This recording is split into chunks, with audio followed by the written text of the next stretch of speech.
Lep dober večer vsem, ki ste se danes zbrali v tako velikem številu. Prav vesela sem, veliko podjetnikov vidim med vami, vidim predstavnike obrtne zbornice in gospodarske zbornice, kar me tudi veseli, in lep pozdrav vsem. Predvsem pa bi se rada zahvalila dvema pomembnima gostoma, in sicer gospodu Zdravku Počivalšku,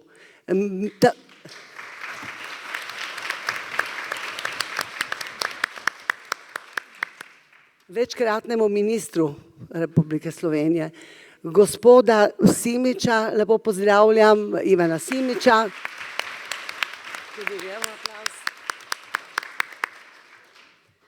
In hvala, da ste prišli od daleč in se udeležili tega večera, ki bo prav gotovo zanimiv, predvsem za gospodarstvenike. Prav je, da naredimo gospodarstvo za gospodarstvenike močno in da imamo s tem tudi možnosti za zaposlovanje. Mislim, da do zdaj ni bilo prav tako in da je čas, da to popravimo. Bi pa rada pozdravila še gospoda Dorjana Birso od podjetja Megater. Pozdravljen. Gospoda Alojza Reharja, logista podjetja Respet, in še enkrat hvala vsem, ki ste se udeležili tega dogodka. Prepričana sem, da bomo na koncu zadovoljni in da bomo veliko predlogov lahko dali, da ko bo naša nova vlada, bodo lahko to upoštevali. Hvala lepa in lep večer. Sicer upamo, da se bo pridružil tudi gospod Marino Furlan, zdaj ga še ni, bomo pa kar začeli, ker sicer nas bo čas preganjal. Hvala lepa.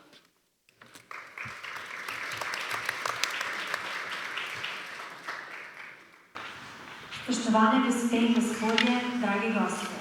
Današnje omizje poteka pod naslovom Podjetniki želimo spodbudno davčno zakonodajo. In je namenjeno razpravi o položaju slovenskega gospodarstva, davčni politiki ter izzivih podjetnikov v različnih panogah. Na začetku dajem uvodni misli gospoda Zdravka Počivalška. Spoštovane gospe in gospodje, vsem skupaj lep pozdrav. Moram povedati, da mi je vedno veselje govoriti z ljudmi o tematiki, ki mi je blizu. O gospodarstvu, ki je motor razvoja Slovenije. Slovenija nima ničesar drugega kot izvozno usmerjeno gospodarstvo. Imamo vodo, imamo les, ki ga ne znamo izkoristiti v veliki meri. Zato nam ostane samo to, kar ustvarjate vi v svojih podjetjih, zato da država kot taka deluje. Dejstvo pa je, da se v zadnjem obdobju, kar nekaj let, naše gospodarstvo nahaja na neki prelomnici. Imamo zunanje in notranje vplive, ki vplivajo na to, ampak najprej bi želel povedati, da gre za to, da nam trije ključni kazalniki slovenskega gospodarstva kažejo slabo. In sicer pada nam produktivnost, kar ogroža našo konkurenčnost na globalnem trgu. Rast bruto družbenega produkta je šibka, pod 1%. Eni se zgovarjajo na to, da je to tako kot v Nemčiji. Mi smo gospodarstvo, ki je vezano na nemškega in moramo imeti večkratnik njihove gospodarske rasti, če jim želimo slediti, tako kot imajo to naši sosedje. Mi smo izjema z najnižjo gospodarsko rastjo.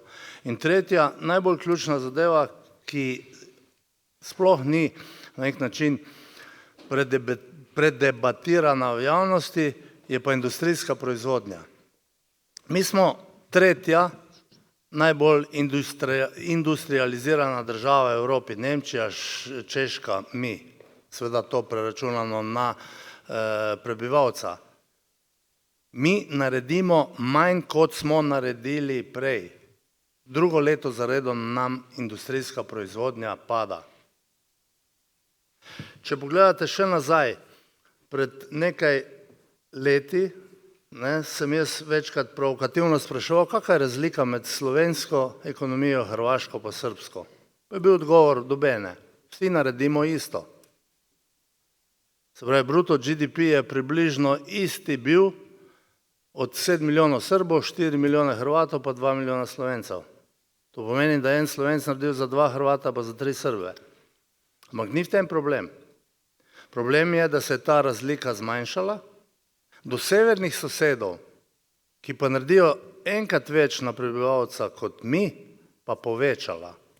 Če povem podatke iz leta 24, za lansko leto jih še nimam, je bil bruto GDP Srbije prvič večji od obeh, 89 milijard, Hrvaške 85, nas pa samo 67. To pomeni, da tapkamo v mestu, da stojimo na mestu ali pa da pol počasi tečemo kot naši južni sosedje. Severni pa so spet povečali razliko. To je dejstvo. In če te vse številke date skupaj, naj me vse to spominja na film Titanik, ker imate tisto sceno, ker ansambl igra, špila, voda je pa do kolena in raste. Lahko me obtožite, da sem katastrofičar, to bojo marsikje tudi naredili. Ampak če vi k temu dodate še to, da mi na leto pojemo 2 milijardi več, kot naredimo, pa to primerjate s svojimi podjetji, morate vedeti, da se taka zgodba ne more končati dobro. Nimam nobenega namena in sem ponosen na svojo državo, na naše gospodarstvo, ki je preživelo še hujše zadeve kot to. Vendar je potrebno priti do streznitve, narediti nekaj, da začnemo ustvarjati. Zdaj, razloga za to, da smo tu, kjer smo, sta dva. Eni bojo napihovali problem globalizacije, ki drži, da je energetika, na velik zadev ne moremo vplivati. In to vpliva na to, da nam je slabše. Ampak so pa zadeve, na katere vplivamo in smo vplivali, da nam je slabše. Temu jaz šaljivo, pa če mi tudi v Novi Gorici to zamerite, rečem golobizacija. In tukaj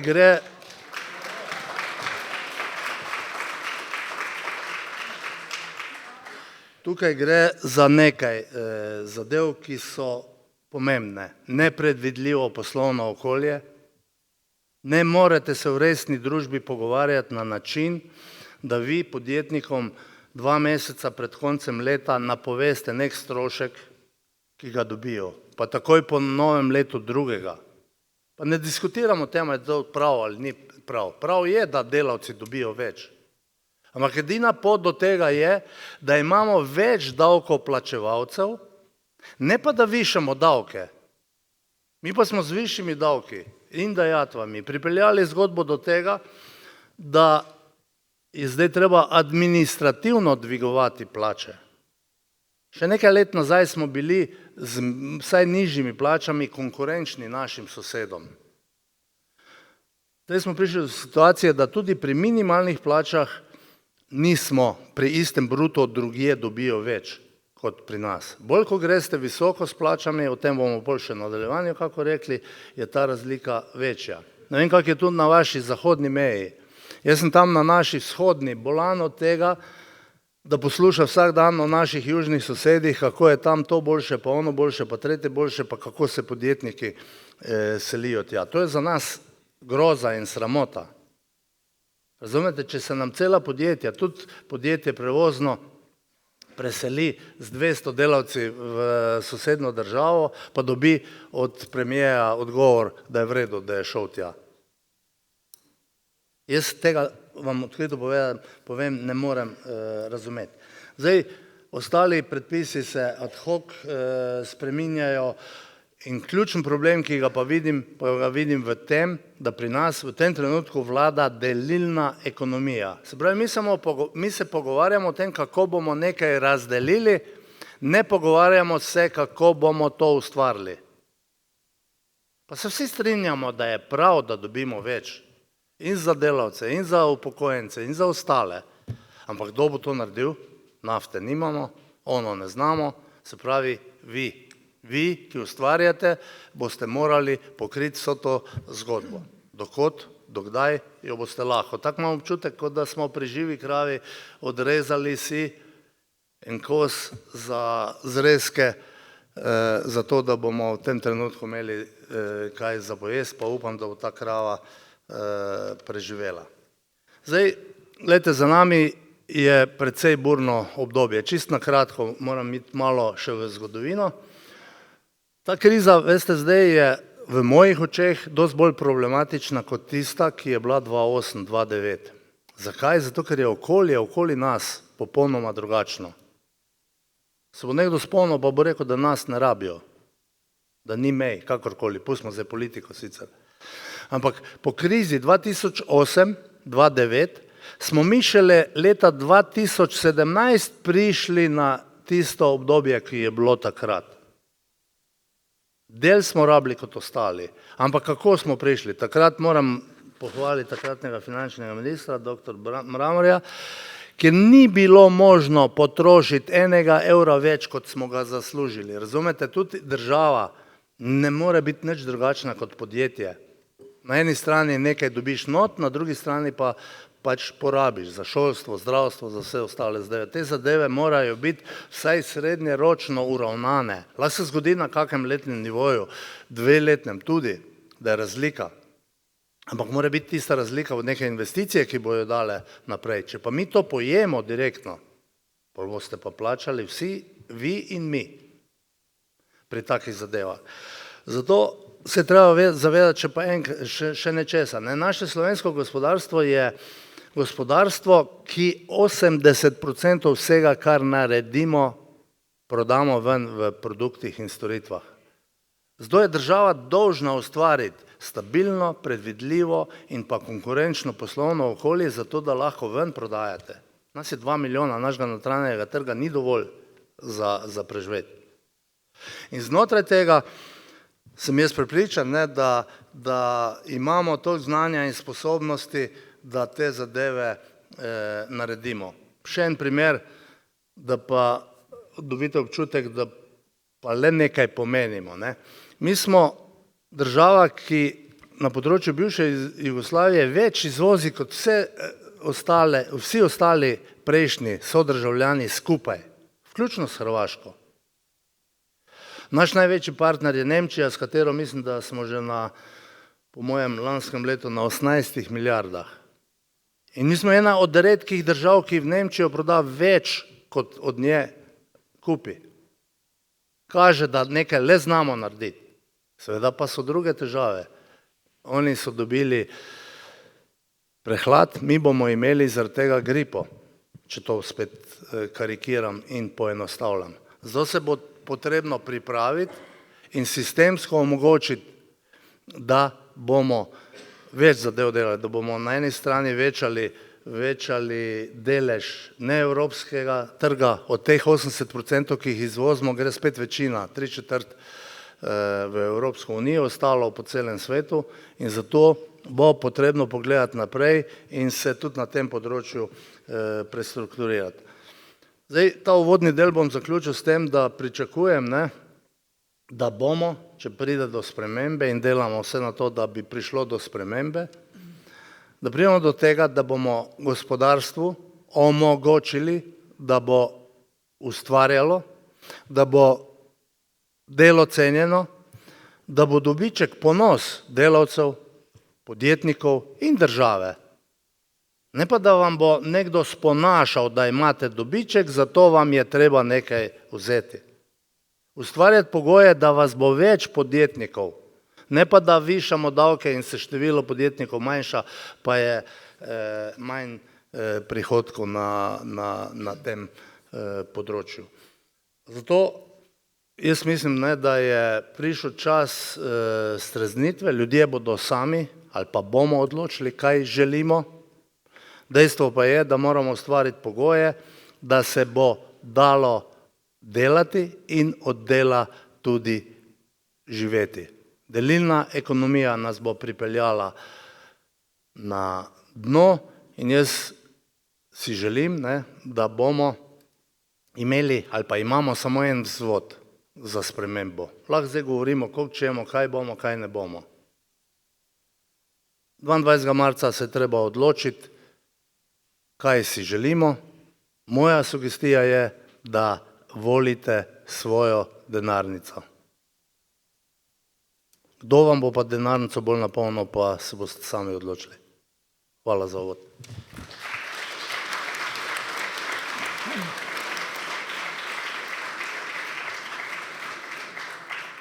Gospod Simič, Slovenija po vašem mnenju postaja vedno manj davčno in poslovno stimulativno okolje. Katere spremembe v zadnjih letih so k temu najbolj prispevale in zakaj je po vašem mnenju nujna celovita davčna reforma? Hvala, še pozdrav v mojem imenu. Torej, pri nas je slabo okolje, bom rekel, predvsem jaz govorim o davkih in davčnem okolju, predvsem zaradi tega, ker prvo je bila v letu 2022 odpravljena tista davčna reforma, ki smo jo takrat pripravili, ko smo znižali obdavčitev. V vseh teh letih z tem, bom rekel, zategovanjem pa so, bom rekel, tudi drugimi zadevami, ki so se dogajali, povečanjem obdavčitve plače za tiste 2 odstotne točke zaradi dolgotrajne oskrbe in pa visokih obdavčitev. Se dogaja to, da kar nekaj naših podjetnikov se je preselilo oziroma predstavilo svojo proizvodnjo ali pa svoje podjetja na Hrvaško. Srečo imajo, da je Hrvaška blizu in da ima to nižjo obdavčitev. Vidimo tudi nekatera velika podjetja so svoje uprave preselile na Hrvaško, kot je bil Lidl, zdaj beremo Perutnina Ptuj in pa prej tudi A1, pa še mnogi drugi, za katere ne vemo. Nekateri so zapustili Slovenijo in so šli še dol bolj proti jugu, proti Srbiji ali pa kam drugam, torej ni jim treba več hoditi po offshorih, kajti imajo tukaj v okolici dosti blizu, ki se lahko tudi vračajo normalno domov in s tem tudi Slovenija izgubila. Vprašanje, koliko se bo to poznalo v, bom rekel, zdaj v letnem poročilu Fursa, ko bomo gledali, koliko davkov je bilo pobranih, a je kaj vplivalo, ampak prav gotovo pa ni nekega zadovoljstva, ni nekega optimizma, da bi lahko rekli, da ljudje gledajo v budućnost boljše. Bolj ta prisila za tem mestnim zimskim regresom, ki so nam govorili konc leta, čeprav jaz menim, da bi zimski regres lahko bil splačan samo za drugo polovico decembra, ne pa za celo leto nazaj, kajti deloval je retroaktivno, ki je bil objavljen v Uradnem listu šele sredi decembra in ne more veljati za nazaj.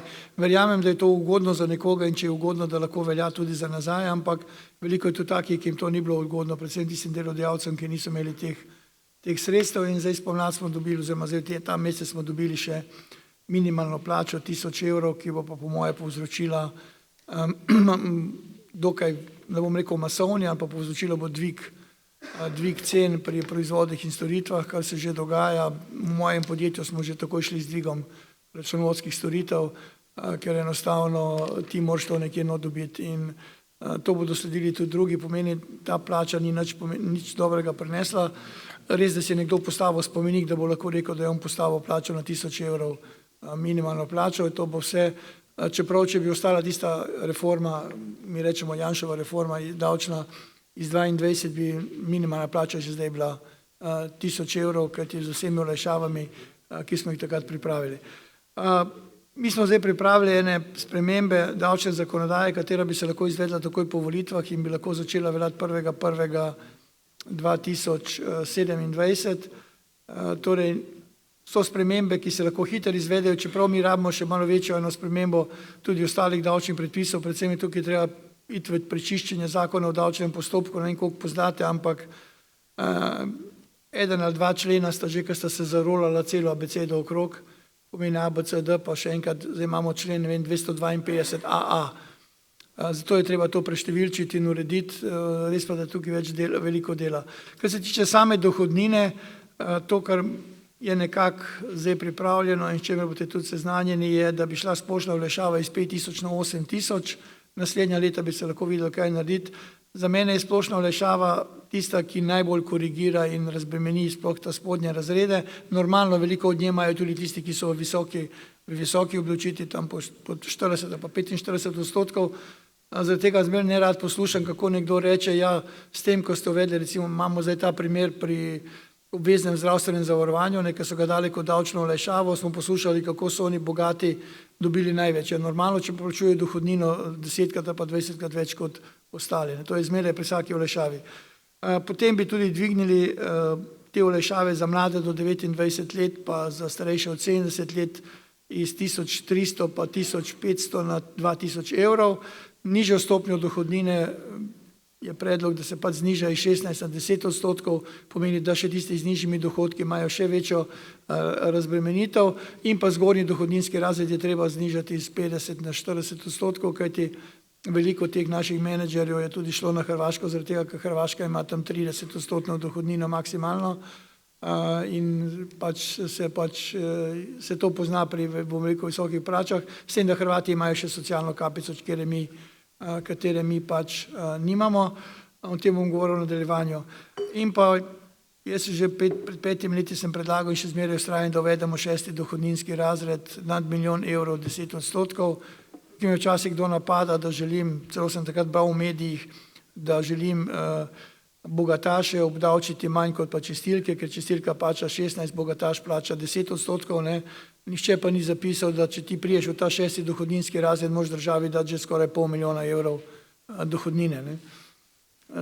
Ker drugače v njega ne moreš priti in s tem tudi 6. dohodninski razred, kakšen športnik je šel iz Slovenije, bi ostal v Sloveniji, kajti jaz vem in športnike, da sem delal z njimi in poznam, da za neki znesek, ki je razumen, bi ostali tukaj, ne moreš pa ti, če računaš, da boš dobil pri sponzorstvu 3 milijone, reči, da bo država vzela 1,5 milijona, ne.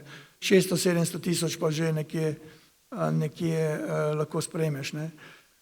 Najemnine bi vrnili nazaj na 15%, tako kot so bile. Tukaj nekno poslušamo že tiste, ki so kupili stanovanja ali pa zadeve, ki dajo nepremičnin, saj smo jih že kupili iz obdavčenega denarja, zakaj bi še enkrat plačevali dohodnino, ampak dobro, zdaj je trenutno ta dohodnina 25, pred letom 22 je bila 27,5, torej to bi predlagali, da gre na 15, s tem, da ostale obresti, dividende, kapitalske dobičke bi obdavčili 20% in pa znižali bi tistih 15 let za kapitalski dobiček na 10, tako da tudi tukaj malo spustimo, zaradi tega, ker na Hrvaškem je ta rok 2-letni. Torej na Hrvaškem, če si 2 leti lastnik deleža, nimaš kapitalskega dobička in zato tudi nekateri podjetniki, sploh recimo starejši, ki imajo vikend ali pa hišo na Hrvaškem, če imajo priložnost, da prodajo podjetje, pa so še v odločitvi, se enostavno preselijo na Hrvaško. Ponavadi so to že, bom rekel, mož in žena, otroci so že odrasli, ne rabijo iti z njimi in se sama preselita na Hrvaško in sta postaneta hrvaška rezidenta, tukaj se izpišeta in potem mi spet tukaj izgubimo denar, ne. Pri SP-jih, ne vem, zakaj jih tako ta vlada sovraži in zakaj jih preganja, SP-ji so določeni v zakonu o gospodarskih družbah, ki jih je sprejel Državni zbor.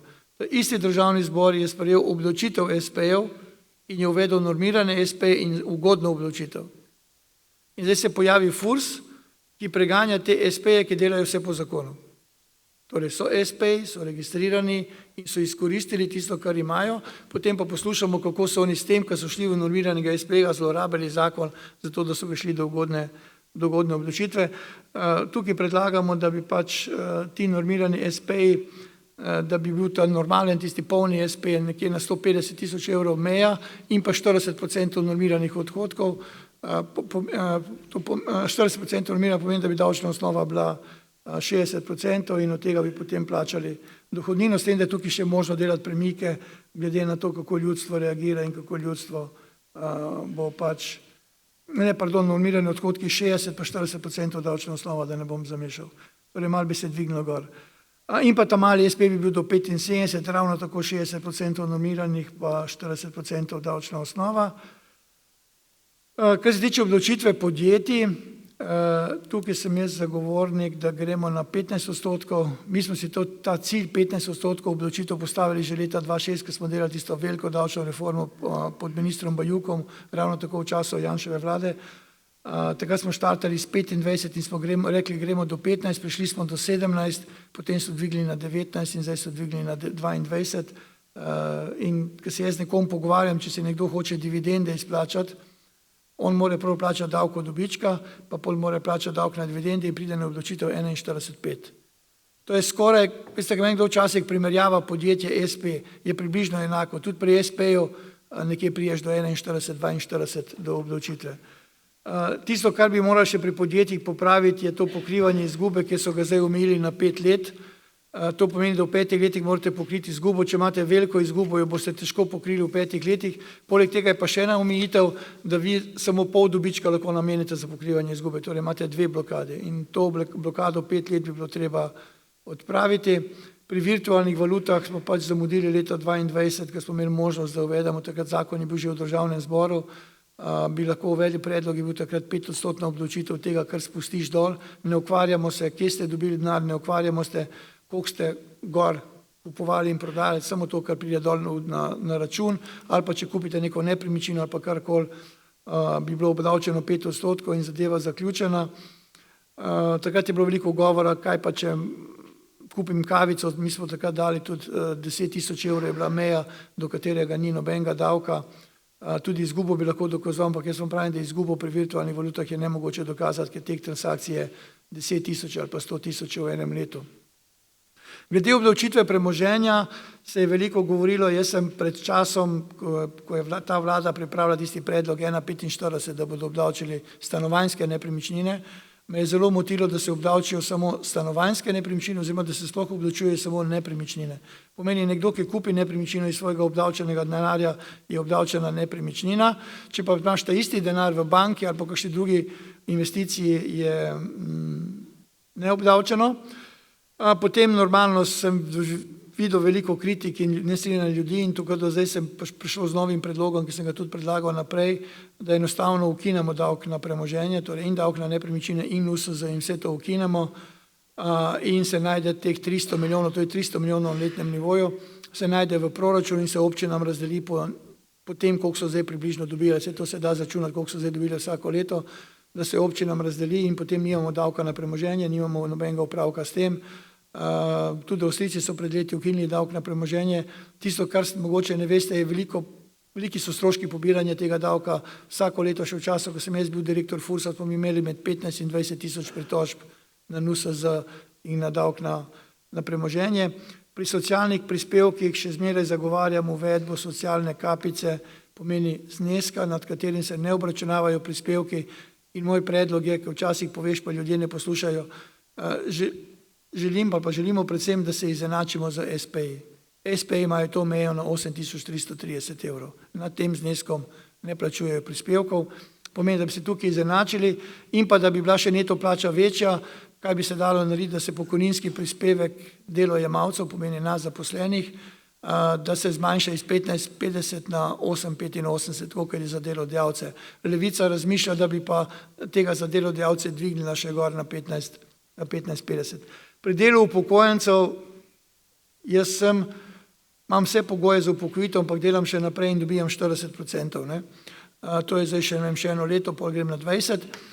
Mene moti to, da dve osebi, ki izpolnita pogoj, 40 let delata, ena oseba se odloči, da ne bo delala nič in bo uživala v pokoju, karkoli bo počela, bo imela 100% pokojnino, drugi pa, ki je ravno tako plačal v penzijski fond in prispeval, pa želi delati še naprej in pa zato, ker želi delati še naprej, pa samo 40% oziroma 20% pokojnina. Ona bi morala biti izenačena, to pomeni, če izpolniš pogoje za upokojitev, je pokojnina tvoja, potem pa počni, kar hočeš. Mi se pa zdaj ukvarjamo, ne morem biti direktor, lahko sem prokurist, pa pol postanem prokurist, pa nimam takih pooblastil, kot ima direktor, jaz bi to vse ukinil, tisti, ki se upokoji, je svoboden človek, naj dela, kar hoče, naj ima SP, naj ima DO, naj je direktor in tako naprej. Vse, kar bo zaslužil, normalno gre v obdavčitev, plača prispevke, plača dohodnino in je zadeva urejena. Tudi pri SP-jih se ne bi ukvarjal s tem, ali je nekdo v odvisnem razmerju ali ni v odvisnem razmerju. Pustimo SP-jem svobodo, naj delajo, kakor hočejo, to je njihova stvar. Če bo pač imel SP, pa če ne bo plačeval visoke prispevke, bo imel problema pri upokojitvi in torej pri pokojnini. Zato pravim, da bi to moralo biti. Zdaj pa to vse nekaj zategnjeno, vsi čakamo, kaj se bo zgodilo, ko bo prišla davčna kontrola, ali nam bo ugotovila to neodvisno razmerje. In pa pri teh zdravnikih, ta vojna z zdravniki mi je pa res ena največjih bedarij, ki se je zgodila, preprečevanje delanja SP-jev, kar je pač to, kar je in jaz upam, da se bo tudi to enkrat spremenilo. To je zdaj tisto, kar je nekako pripravljeno in jaz upam, da če bo vse normalno, da se bo to tudi zgodilo in da bomo pa lahko to spremenili in da bomo tudi nekatere zavezance dobili nazaj, ki so zdaj šli na Hrvaško, čeprav bo to težko, ker enkrat, ko so tam, bodo težko zdaj še enkrat vse menjali, ker ti moraš menjati pasoš osebno, zdravstveno, torej vse to se mora spremeniti, ni tako enostavno iti na eno stran in na drugo stran. Toliko za mene od enkrat, če v kakšno vprašanje pa na voljo. Hvala.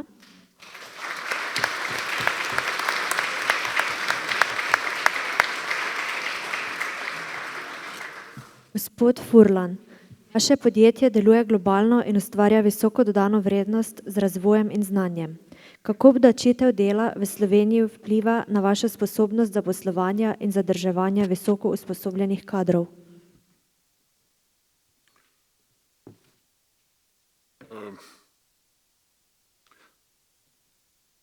Mislim, da bi se mogoče na Simiča navezal. Tudi v našem podjetju že odhajajo ljudje v pokoj in bi še radi delali, ampak imajo omejitev neskončno in obdavčeni so v takem primeru preveč. Zaradi tega verjetno rabimo veliko delovne sile iz drugje, kar bi zagotovo s temi spremembami, ker sem tudi jaz zdaj 40% v pokoju, in mi ni logično, da taki zakoni sploh obstajajo, da so kdajkoli obstajali in da še vedno obstajajo, ker so neumni. Ker v bistvu, ko si izpolnil svoje obveze,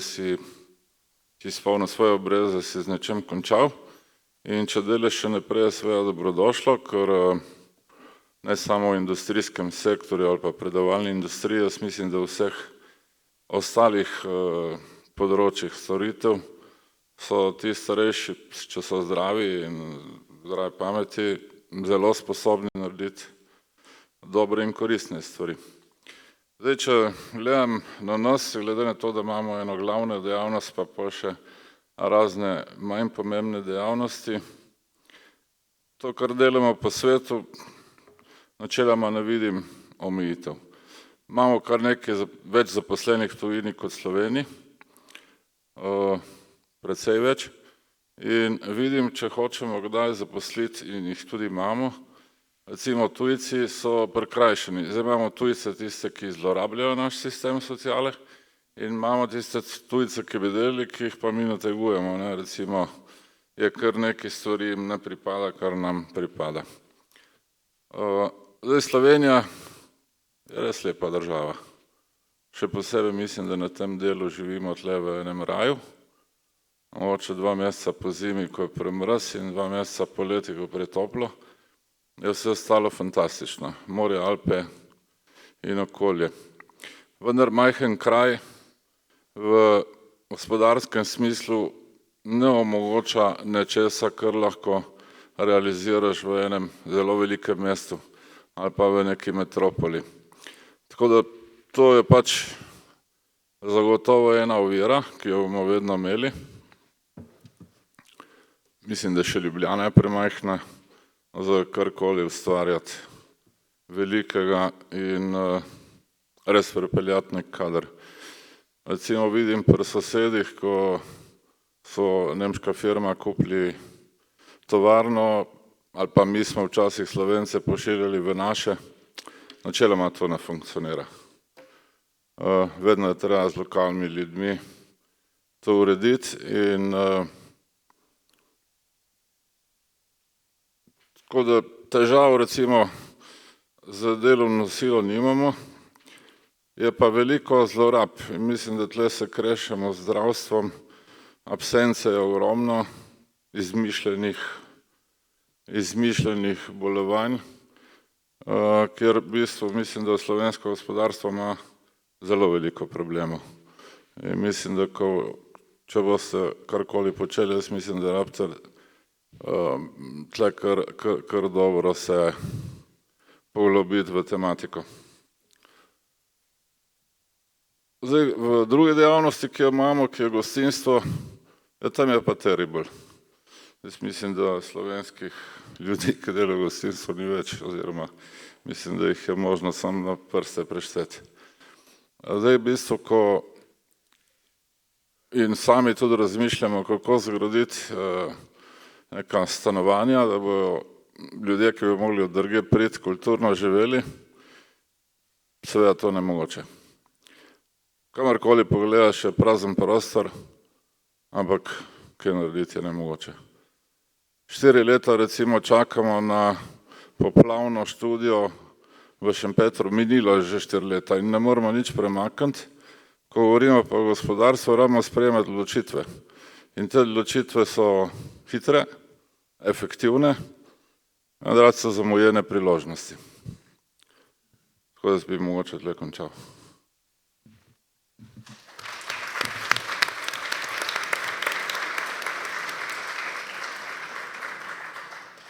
Gospod Birsa, vaše podjetje deluje v tehnično-projektni energijski panogi.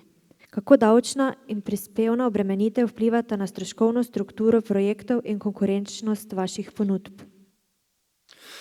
Tudi jaz vas lepo pozdravljam. Prihajam iz podjetja trgovskega in storitvenega. Sama zakonodaja ne toliko vpliva na našo konkurenčnost. Saj smo delavce poskušamo pošteno plačati. Sam od kje denar dobimo, da jih lahko dobro plačamo, ker dobri ljudje treba dobro plačati, če ne jih nimaš. Podjetniki se verjetno odpovedujemo dobičku in zelo redki so tisti, ki se izplačujejo in dobiček ostaja v podjetju, da lahko firmo držiš v kondiciji, da lahko sploh funkcioniraš. Rad bi delavca boljše plačal, ki niso res pridni, ampak kakšna je obdavčitev teh visokih plač, vemo. In enostavno si ne moreš privoščiti enega profesionalca, da mu je lahko dal recimo 10.000 evrov neto plače. Taki delavca košta 26 evrov cirka, številke so približne. In kako ne mu dam 26.000 plači bruto? Primer s Hrvaško. Zelo danes se dosti primerjamo s Hrvati. Delavec 10.000 evrov neto plače na Hrvaškem je strošek 16.000 evrov in to je strašna razlika. Tako da upam, da bo nova vlada ali pa ne vem, prisluhnila tem problemom in nekaj naredila, da bo to okolje bolj ugodno. Tudi v naši branži opažam, da so predstavniki znanih firm Danfosa, Grundfosa, predstavništva selili v Hrvaško, ker je pač okolje tam za njih bolj ugodno. Upam na boljše čase. To je z moje strani.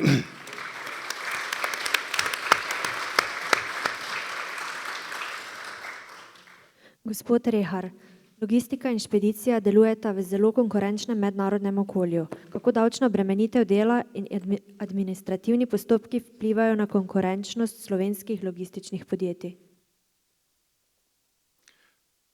A to dela ne.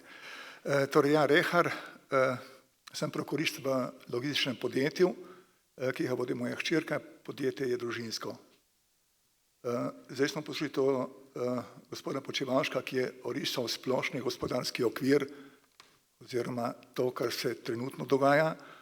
Gospoda Simiča, ki je povedal, kaj se dogaja na davčnem področju in kaj bi se lahko oziroma kakšne so namere bodoče vlade, če bomo imeli pač vlado, ki bo to podpirala, in pa kolege, ki so jaz bi se rajši obrnil to, ker smo pač tu na Goriškem, vidim tu v dvorani kar nekaj mojih kolegov, logistov, prevoznikov, ki imajo probleme,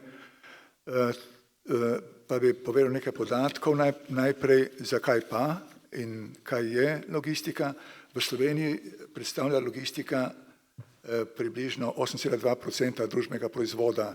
Sosednje države, Italija, ki je izjemno močna logistična država, ima podoben procent v družbenem proizvodu, Hrvaška začudujoče samo 5,21% in Avstrija, ki je pravkar dogradila progo vredno 13 milijard evrov, samo 4%.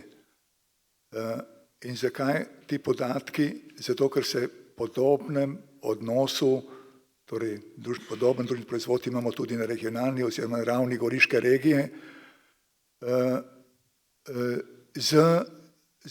in to je moj problem, to je naš problem, problem prevoznikov, logistov, tisti, ki so tu, veste, da ima goriška regija izjemne priložnosti, ki pa jih skoraj da ne izkorišča. Pa bom tu povedal, zakaj jih ne izkorišča. Ne izkorišča jih zato ker so tu zelo dobra majhna podjetja, ki pa niso razvojno naravnana, ker pač nimajo kadrov, to so stara podjetja, naše podjetja so stara podjetja, čeprav uporabljajo na koncu koncev tudi vse, kar je potrebno in kar zdaj imamo na tehnološkem ali pa tehničnem področju, glede programov, vodenja in tako naprej, vendar niso toliko razvojno naravnana, da bi lahko spodbudili na to. Drugje poznajo v drugih državah enako situacijo, kako jo rešujejo, s tem, da namesto njih vstopajo v razvojna prizadevanja lokalne skupnosti, banke, zavarovalnice, gospodarske in pa razvojne agencije in podobno. Pri nas žal tega ni. Pa bom spet povedal, prejšnji teden, vidim tu tudi predstavnika iz obrtne zbornice, je regija oziroma občina rekla, bomo identificirali, kakšne so razvojne priložnosti naše občine in s tem seveda, ker je to regijska občina, pravzaprav tudi regije. Mi smo in prav tu vas je kar nekaj, še za časa prejšnjega župana identificirali, kaj so priložnosti neizkoriščene, dane, tiste, ki pač so te regije. In te so kmetijstvo, turizem, logistika, in bom povedal, zakaj logistika, in pa ostale dejavnosti, recimo to, kar imata pač kolega trgovina oziroma tu. Logistika, turizem in pa kmetijstvo so pravzaprav močno vezane na to, kar nam je dano, to pač, kjer smo. In logistika ima tu naslednje priložnosti. Ima hitro cesto, ki je, če ne veste, najbolj obremenjena s tovornim prometom v Sloveniji. 4500 tovornih vozil gre povprečno na dan po tej hitri cesti. Ima v bližini morje, v naši teoriji velja, da do 100 km od morja imamo razpoložljive in mi jih imamo na obeh straneh meje. Potem imamo v bližini izjemno železniško vozišče v Červinjanu, tako da, kar pomeni, da smo takoj na železniškem omrežju Evropske unije in ležimo na 5. in 10. transportnem koridorju. Vse to so priložnosti, ki pa jih mi ne izkoriščamo, jih pa ne izkoriščamo iz dveh razlogov. Mi smo majhni, nismo raznorodni in nobeden nam pri tem ne pomaga. Žal moram reči, da večina tistih, ki se predstavljajo kot naši zastopniki, pa jaz sem pogostoma z njimi v stiku, tudi na sestankih, pravzaprav, in danes sem dobil, bom povem, kar je eno tako bilo lepo, s čim se ukvarjajo, so Potemkinove fasade, vasi, kjer pravzaprav imamo neke vrste predstavništvo, ki pa nas ne predstavlja, ker nas ne zna, nas zraven ni. In to vabilo, ki sem danes dobil, je bilo nekako v tem smislu, da bomo predavali o nekem ljubezni in kako se razumemo na delovnem mestu in tako naprej. Vsi ti, ki nas predstavljajo, torej govorim o gospodarstvu na splošno, pravzaprav nas bi radi samo nekaj učili, najbrž tudi tistega, kar sami ne znajo. To je pač problem, zakaj ni ustreznega razvoja v Sloveniji.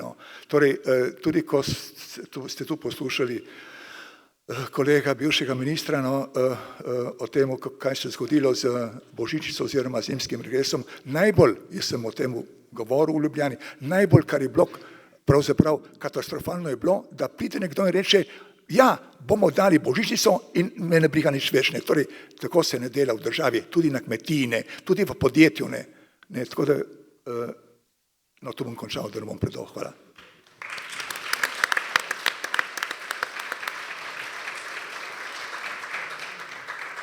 Gospod Počivalšek, pogosto omenjate potrebo po prehodu od mišic k možganom. Kako naj Slovenija dvigne dodano vrednost domačih izdelkov in prepreči beg možganov? Ja, dejstvo je, da Slovenija danes v veliki meri deluje kot del tuje dodane vrednosti. Mi smo dober izvoznik, kot sem prej povedal, ogromno izvozimo, vendar je večina tega v polproduktih. In se pač večina dodane vrednosti ustvarja zunaj. Zdaj, zato, da je to tako, je več razlogov. Ampak mi moramo najprej biti ponosni na to, da obdržimo to, kar imamo, ker smo na tem področju uspešni. Seveda pa treba ustvarjati pogoje za to, da bomo tam, kjer je to možno, zgodbo pripeljali do konca, do višje oblike dodane vrednosti. Jaz največkrat rad izpostavim problem na lesnem področju. Mi smo gozdnata dežela, ne vem, 2/3 Slovenije je pod gozdom, letno naj bi imeli 6 milijonov kubikov, približno govorim, ne me zdaj držati čisto za apotekarske številke, 6 milijonov kubikov etata gozdnega, pa mislim, da še nismo prišli na 3 milijone. Takrat, ko je bil tisti požled, smo pač malo več posekali. Smo tam na 1/3 tega. Les ni tako kot denar v banki, da na koncu leta prepišeš obresti, pa je glavnica večja, ampak to propada. Spravi, da je tukaj pač situacija težka. Zdaj, če pa pogledate, kaj pa z lesom počnemo, pa delamo približno tako kot leta 1945. Večino vsega lesa izvozimo v hlodovini ali pa v obliki hlodov preko severne meje. Imeli smo nekaj poskusov, tudi jaz moram reči, da nisem zadovoljen s tem, kar sem počel. Naredili smo direktorat za les, spodbudili nekaj zadev, se na Vranskem že slikali pri Novi Žagi, pa nič ni bilo iz tega zaradi tistih birokratskih pa papirnatih razlogov. V vsakem primeru, če hočemo priti do dodane vrednosti, je treba, ne zdaj samo pri lesu, to sem samo kot primer povedal, spodbuditi tiste, ki to zmorejo, da pač pripeljejo produkte do konca. Nikoli ne moramo biti samo končni proizvajalci. Še vedno bomo imeli ogromno komponent. Ampak lahko to naredimo korak po korak. Zdaj pa kako?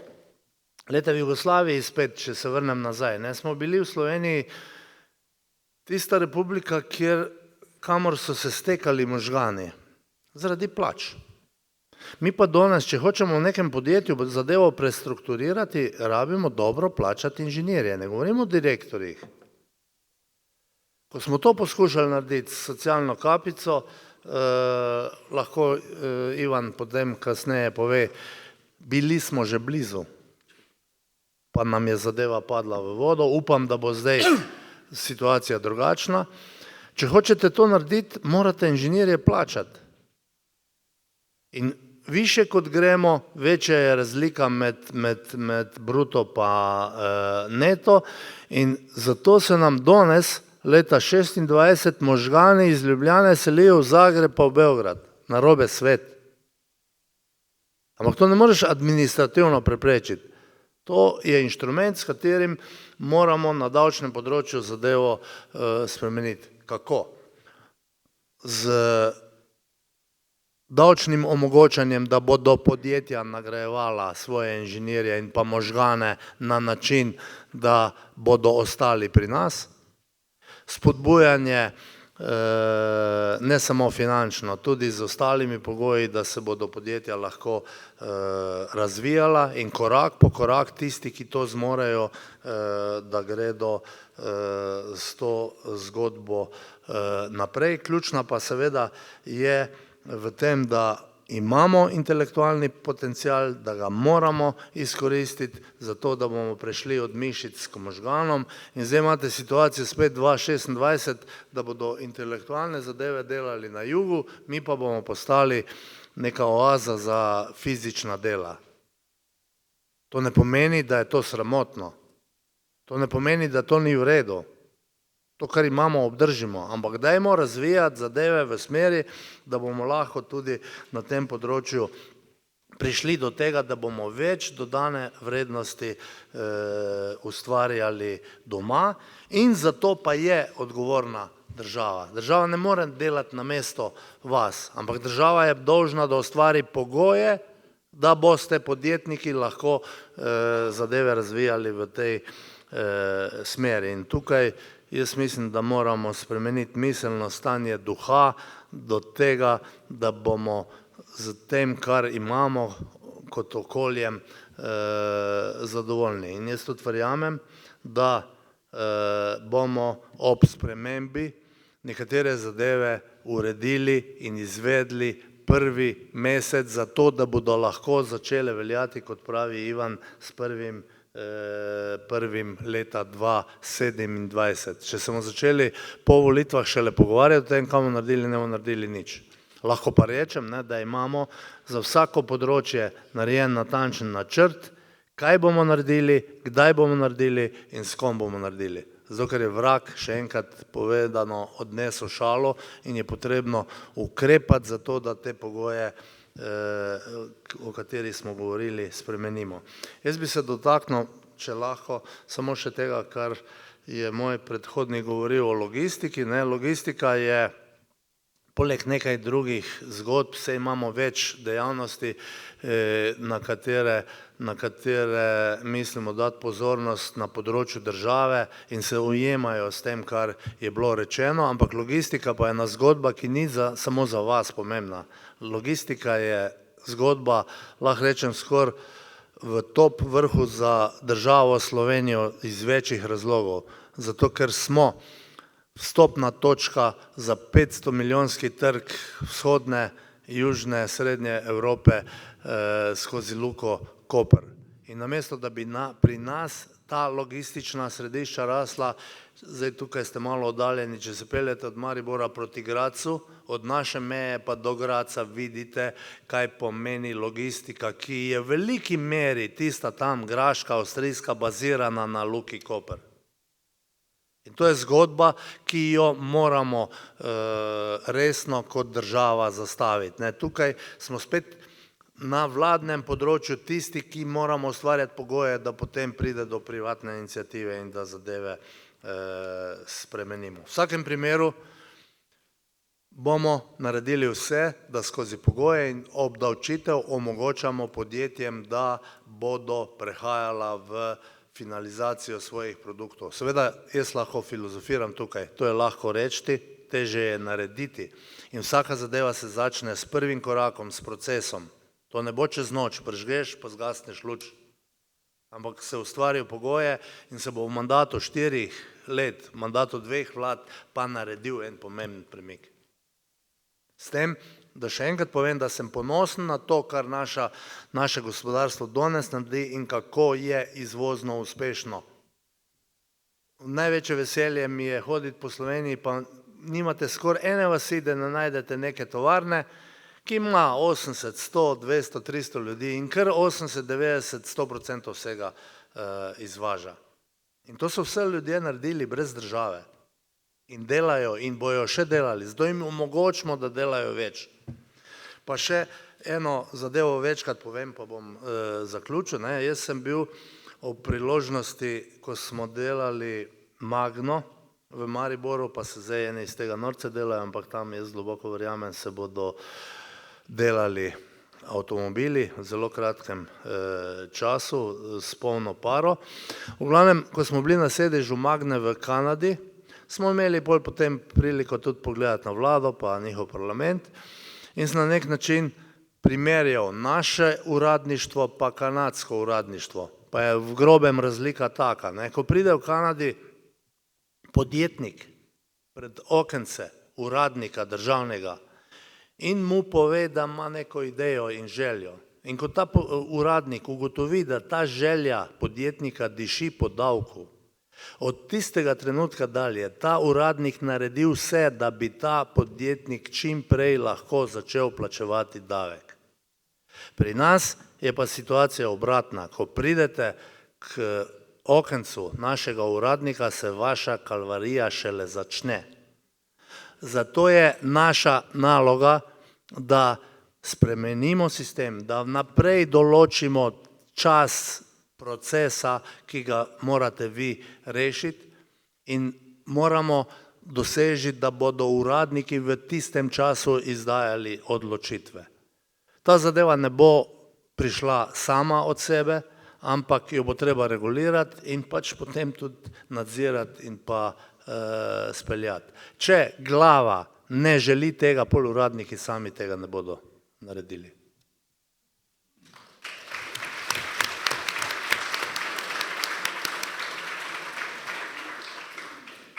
Gospod Simič, podjetniki in kapital se selijo v tujino. So razlog davki, birokracija ali negotovost postopkov? Kako davčni sistem v praksi vpliva na izgubo podjetniške pobude doma? Torej, tako sem že povedal uvodoma prej, normalno podjetniki se selijo, grejo proti jugu, nekateri grejo tudi kakšne druge države, nekateri tudi države z višjo obdavčitvijo, ki želijo imeti predvsem mir. Jaz sem imel kar nekaj strank, ki sem jim tudi predlagal, da ne grejo v Avstrijo, ker tukaj ne morejo delati skozi, jih nekdo ovira. Ko poslušaš, koliko časa rabi tukaj, da dobi dovoljenje za neko halo postaviti v Avstriji, ga pa čakajo, pa mu takoj vse omogočijo in normalno, tudi če tam je malo večja obdavčitev, grejo tja. Pol imamo cel kup teh kar nekaj mladih fantov, ki so IT-ovci in sklepajo pogodbe s kakšnimi ameriškimi podjetja pa multinacionalkami in to so zneski 100-200 tisoč na letnem nivoju. Kaj imaš? 200 tisoč pri nas je neto tam 95-90 ali pa še manj. Ne? In žalostno je to, da pač, ko iščejo, kam bi šli, se končajo v glavnem v Beogradu. Ne? V Beogradu zaradi tega, ker je tam dohodnina 10-odstotna, prispevki imajo omejene in tako naprej in je potem to za njih bolj ugodno. Jaz sem enkrat, ko sem imel eno stranko, sem delal izračun za enega menedžerja, 30 tisoč evrov bruto v Sloveniji in 30 tisoč evrov bruto v Beogradu. Ne? V Sloveniji je to 12 900 neto, v Srbiji 26 300. Ne? Kam bi vi šli, če bi imeli to možnost?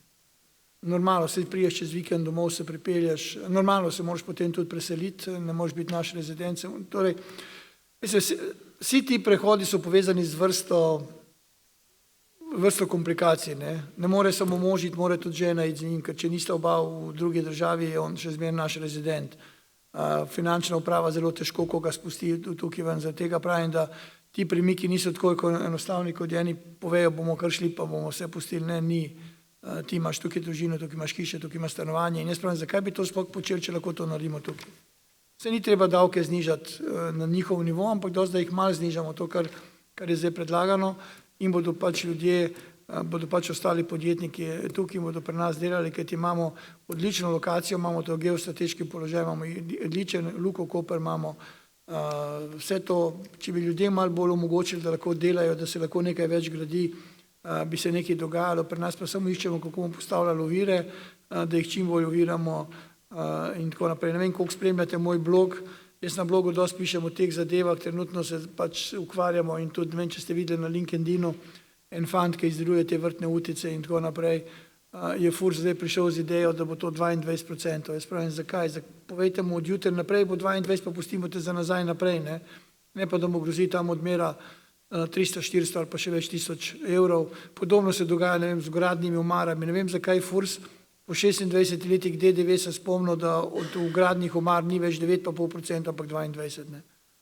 In potem pride in odmeri davek za več let za nazaj in normalno vsak tak razmišlja, da bo nehal delati, pa da bo šel nekam drugam. In mi moramo tukaj predvsem postati bolj prijazni, omogočiti ljudem, da delajo, tako kot je rekel Zdravko v Kanadi, da jim omogočimo, da delajo, omogočimo jim pogoje, ne komplicirajmo jim, dajmo jim dovoljenje takoj, da začnejo delati, ne pa da se vse skupaj omejuje. In tisti, ki ste podjetniki, veste, kaj to pomeni, veste tudi, tisti, ki imate računovodske servise, da vsak klic iz FURS-a pomeni, da se bo zdaj nekaj dogajalo. In jaz, ko sem bil na FURS-u, sem zahteval od zaposlenih, da so predvsem prijazni, da zavezance poslušajo, da z njimi komunicirajo, zato jaz nisem bil tako zaprt, jaz sem takoj odprl telefonske klice, telefonske številke, vse, da se ta komunikacija vzpostavi. Kaj meni pomaga, da jaz tam čakam tu, v čakalni vrsti ste 5 ali pa 6 ali pa 14, pa prevežete 10krat, pa ne veš, ali se ti oglaša iz Murske, ali se ti oglaša iz Gorice, ali se ti oglaša iz Novega mesta. Ne. To je zdaj, zato pravim, da to je tisto, kar manjka. Tudi, ko smo govorili o socialni kapici, ki smo jo takrat hoteli uvesti leta 2022, ki je bilo tudi v zakonu o debirokratizaciji, ovira je bil Desus. Torej sem 4krat z njimi sedel in ko sem sedel z njimi in ko sem jim razložil, da država ne bo propadla zaradi socialne kapice, kajti niso tudi vse ostale države propadle, so rekli, bomo glasovali za. Ko sem šel ven in ko se je glasovanje približevalo, so rekli, mi bomo proti. Torej, nam sta takrat manjkala 1 do 2 glasova. In potem sem jaz normalno, ker sem pač videl, da ne bo zadeva šla in da bo cel zakon o debirokratizaciji padel, sem potem umaknil socialno kapico ven iz tega, ampak danes, ko gledam Tisti eden ali pa dva, ki sta bila proti, kaj ste danes? Nič. Nikjer jih ni. Zakomplicirati. Celo eden zadnjič je bil užaljen, ker sem mu rekel, da je on kriv. Je bil užaljen, da ni kriv. Sem rekel, jaz sem bil pri tebi, jaz vem, da si ti kriv. In to je pravno tisto. Veste, ljudje morajo imeti malo hrabrosti, malo spremembe. Veste, govoriti, da bo država propadla zato, ker bomo neki uvedli neko omejitev obračunavanja prispevkov. Ja, zakaj pa potem tistemu, ki ima visoko bruto plačo, ne damo tudi pokojnino od te visoke bruto plače? Vsi veste, kakšna polemika se je razvila s plačo Brodnjaka, ne, pa njegovimi nagradami. Vsi so govorili, ta Luka Mesec, ki je jedel burek, je govoril o tem, da on ima 1 milijon. Zakaj ni povedal, da od tega milijona ostane 400 tisoč? Da 600 tisoč gre državi nazaj. Ali pa če je to 600 tisoč, mu ostane 270. To noben ne pove, ne. In zaradi tega smo mi tudi v SBC-ju, jaz sem pač s mojim podjetjem član SBC-ja, Slovenskega poslovnega kluba, smo uvedli, da na naših plačilnih listah se vidi bruto znesek plače. Torej vsak zaposleni, ki smo se odločili, da tako imamo, točno vidi, da je njegova bruto plača toliko in vidi, koliko je dobil neto. Šele takrat ima malo predstave, koliko gre države. Drugače ljudje nimajo predstave, koliko gre države. Niti slučajno. In nisem srečal nobenega, ki bi pristal, ko vidi, koliko gre, da bi se on s tem strinjal. To moramo neke premike narediti, če hočemo kaj narediti, drugače bo pa se to nadaljevalo tako, kot je in jaz pa predvsem si želim, da je tudi FURS malo bolj prijazen. Res, da je veliko inšpektorjev dan že, bom rekel, v redu delajo, razumejo podjetnike, ampak še zmeraj je ta, bom rekel, neka zategnjenost, ker končno podjetniki polnijo proračun in zato jih je treba tudi tako obravnavati. To je to. Torej, mi moramo narediti premike v glavah, premike v tem, da tisti, ki ustvarjajo, ne moreš ti ves čas napadati tiste, ki veliko zaslužijo. Bogate je treba še bolj obdavčiti. Jaz pravim, kdo so bogati? Bogati so tisti, ki ostanejo v Sloveniji. Če so ostali v Sloveniji, plačajo veliko davka. In zdaj ste, če ste videli, že poteka akcija, v Ljubljani so začeli, da bi se zdravstveni prispevek plačeval progresivno. Ne. To pomeni, tisti, ki ima večjo plačo, bi plačal več zdravstvenega prispevka. Ne. Jaz bi rekel, se strinjam, ampak potem tudi prej na vrsto pride. To pa ne moramo narediti, zato jaz pravim, da morajo ostati vse tako in tudi dohodnina bi bila verjetno bolj pravična, če bi bila ena stopnja za vse. Kot ta progresija, da ti pri 6.000 bruto si že 24krat več plačaš dohodnine kot on z minimalno plačo. Ne. In tako naprej, in tako naprej. Tako da tukaj se tudi mora spoštovati, da tisti, ki polnijo proračun, neki prispevajo. Veste, pri nas je, to si lahko pogledate v lanskem letnem poročilu FURS-a in tudi letošnje, ko je prišlo, v tisti, ki so v 5. dohodninskem razredu, enih 5500 jih je bilo predlani, plačajo več dohodnine kot 940 iz 1. razreda. Je to normalno? To pomeni, najbolj glasni so in volitve pa odločajo oni iz 1. dohodninskega razreda. Ne? To je tisto.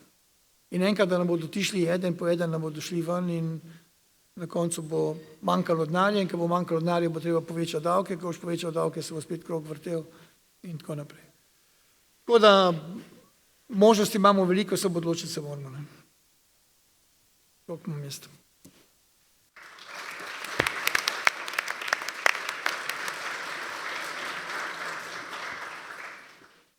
Gospod Furlan, inovativne podjetja potrebujejo stabilno okolje za dolgoročne naložbe. Kako se pogoste spremembe davčne in druge zakonodaje v praksi odražajo pri vašem poslovanju? Če gledam recimo davčne iz aspekta podjetja, recimo, tle bom glih drugače komentiral kot moji prejšnji sogovorniki, da imamo tovarne tudi v drugih državah in da smo v Sloveniji, ko smo obnavljali obstoječo stavbo, relativno hitro prišli do gradbenega dovoljenja in nas tudi zgradili. Na Hrvaškem smo dobili gradbeno dovoljenje v manj kot enem tednu in glede na to, da smo tudi tam greenfield investicija, tudi 10 let oproščeni 50% plačevanja davkov. Zdaj, če grem pa na drugo stran, da okolje Hrvaške nima kulture predelovalne industrije. Je turistična država. je pa vse ostalo slabše. Same plače so prednost seveda pri visokih plačah, kar sem že prej rekel. Če danes dobi nekdo 10.000 bruto, danes ne stane več, to je stalo 2 leti nazaj, stane to delodajalca 11.610, zdaj plus še 1%. Ponovim. Dobi pa ven, če je tujec, 3.720 evrov. To je nekaj, kar je v Sloveniji nesprejemljivo, predvsem tudi govorim za ta srednji razred. Blaznih socialnih dodatkov, vidim, da kdaj ljudje pri nas protestirajo, da jim dvignejo plačo, ker bi padli v neko skupino, kjer bi bili ob socialne dodatke. Kar je za moje pojme tudi velik nonsens. In ti ljudje običajno pridejo ob neki uri in grejo ob neki uri in ne rabijo nič razmišljati o naslednjem dnevu. Tle v bistvu vidim bolj srednji razred. To so neki vodilni ali inženirji ali kar pač v podjetju počnejo, da padejo že v te dohodninske, pač mi imamo to krivuljo blazno strmo in tle je ta težava, jaz predvsem tam vidim. Zato, ker ti, ki imajo milijonske bruto plače, ti delajo v državnih podjetjih. Noben ne dela v privatnem. Zato, ker je to neumno. In je res, da dobi sam 370, niti ne 400 tisoč. To je problem državnih podjetij. Privatna podjetja, jaz mislim, da dostojna plača mora biti, da so drugi načini ali skozi lastništvo ali pa skozi napredovanja, ni vedno samo denar tisti, ki je ključen, pa je težava. Ne? In ta težava je, da ti ljudje več časa delajo, tudi doma velikokrat, ko plačajo davek, dobijo načeloma manj kot on, ki je v teh minimalcu ali pa celo čez, ki ima še en kup dodatkov, tako da dobi v principu več denarja. In še čas ima, da ima lahko drugo službo ali pa kaj podobno. Ne vem, kakve so pri vas značilnosti. Če gremo pa na samo podjetje, mi imamo eno dobro stvar v Sloveniji, ki je že dolgo, olajšave za razvoj.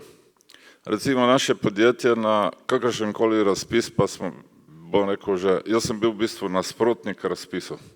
Jaz moji ženi nisem podpisal zato, da se prijavi na razpis. Ker sem rekel, da je to čisto navadno zapravljanje časa, zato ker ne delaš tisto, kar naj bi v podjetje počel, ampak počneš čisto nekaj tretjega. No in ta del birokracije je pač tipičen v Evropi, ni samo v Evropi, tudi v Ameriki in Kitajski, če si pač všeč. Pa si na nekem seznamu na tečaju, pa tudi če imaš samo enega zaposlenega, pa nobenega. In to mislim, da je ena težava. Jaz zmeri pravim, da politika ne rabi nam podjetnikom dajati nekaj. Zato, ker znamo mi to bistveno boljše narediti, da ne plačujemo nekaj v nek žakelj, zato da nekdo drug to deli. In če gremo pa na dolgoročno strategijo, kar je bil v bistvu tudi ključ te moje razprave, je pa podjetja, ki se razvijajo, rabijo prostor, rabijo tehnologijo. Temu sploh ne vidim problema. V zbiranju dokumentov in urejanju administrativnih stvari za nekaj spraviti v življenje je pa nepojemljivo. Kdo je rekel od mojih prihodnikov, da rabijo biti veseli, da v Kanadi, da bojo več davko dobili, da se bo nekaj dogajalo. Tle se mi zdi, da je včasih glih obratno. In to zelo obratno. Naprimer, čez pretekle 4 leta, da so delali vodno študijo kraja, Šempetra, in okolice. In se nič ni dalo narediti. Zdaj mi povejte, če eno podjetje rabi sprejeti neko odločitev, stavbo se da zgraditi v manj kot 1 letu.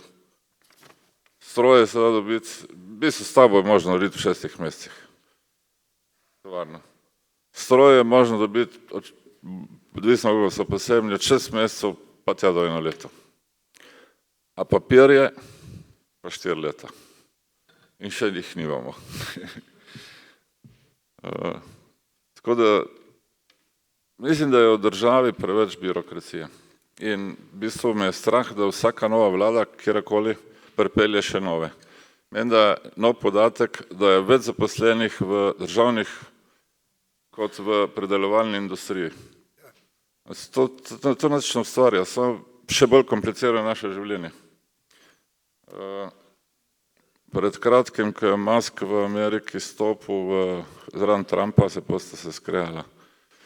Jaz sem rekel mojemu našemu politiku, vidiš, to rabimo tudi pri nas, v celi Evropi to rabimo, zato ker to je evropski problem. Spucati, veste, kaj mi je rekel, to ne bo nobeden uspel, pa ne se loti, kakor hoče. Tekma je pa zanimiva v podjetjih. Zdaj politiki se borijo za naklonjenost, mi se borimo za trg, se borimo, da sodelavci ne zaspijo, da ustvarjamo nove stvari, da bomo še bolj rasli, več zaslužili, ampak več zaslužili ne pomeni, da bomo do sebe, ampak za nadaljni razvoj podjetja. In seveda za dobrobit in tudi nagrado tistim, ki so kot sodelavci to ustvarili. Tako da birokracija nas res ubija.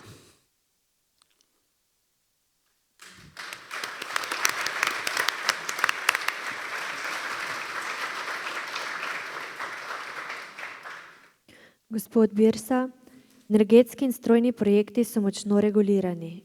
Kje v praksi opažate največ nejasnosti ali neskladij v zakonodaji, ki podjetjem otežuje izvedbo projektov?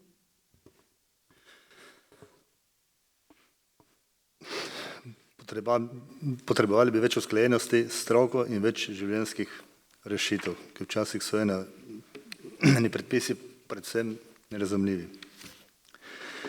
In hitrejše pridobivanje potrebnih dovoljenj, kot je kolega Marino že prej napomnil. Nekaj izkušenj imam tudi z gradnjo v občini Nova Gorica in v občini Ajdovšna. Imam tu srečo ali pa nesrečo, da sem ravno na občinski meji. V občini Ajdovšna sem zgradil objekt z dovoljenji, gradbenem dovoljenji, spremembo namembnosti v 6 mesecih. Iz občine Nova Gorica nisem dobil niti odgovora, niti podatka, kdaj bi bilo možno kaj sploh narediti in če bom smel sploh kaj narediti. Eno izkušnjo imam tudi lansko leto iz Hrvaške, ki je gospod Zdravko tudi, ali pa mislim, da Simič. Dal sem vlogo za pridobitev gradbenega dovoljenja.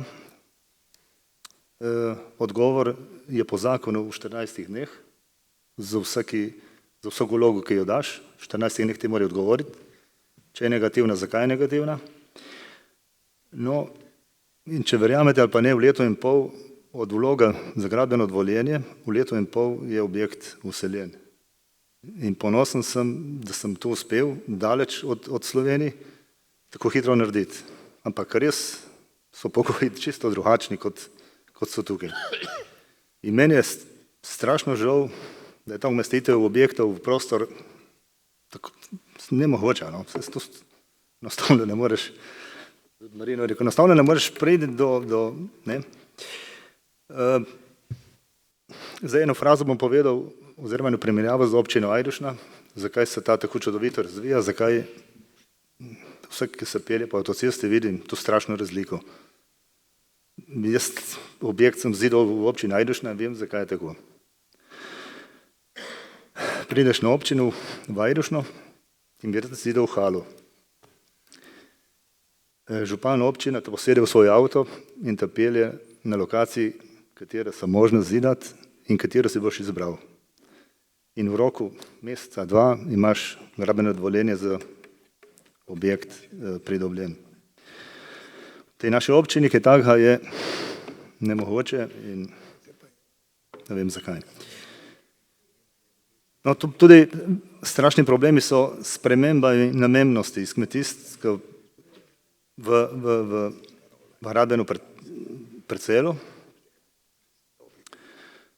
in da o tem vse se odloča v Ljubljani, to je strašna napaka. To bi morala neka komisija občinska o tem odločati in pomagati lokalnemu investitorju, da spravi zadevo do dokumentov in da lahko začneš zidati. Kaj ti pomaga za 4 leta halo delati, če idejo imaš danes in bi rad nekaj ustvaril takoj. Mal sem razočaran nad vsem tem. Upam, da bo vlada spremenila to. Gospod Rehar, vaša dejavnost je močno vpeta v birokratske postopke. Kateri postopki pri carinah, poročanjih ali nadzorih vam danes vzamejo največ časa in kadrovskih virov? Bom odgovoril v slogu ministra za finance, ko so ga vprašali, ali bo denar za regres, je rekel, ja, denar je ali pa ga ni. Ne. Enako je tudi tu, birokracija je ali pa je ni.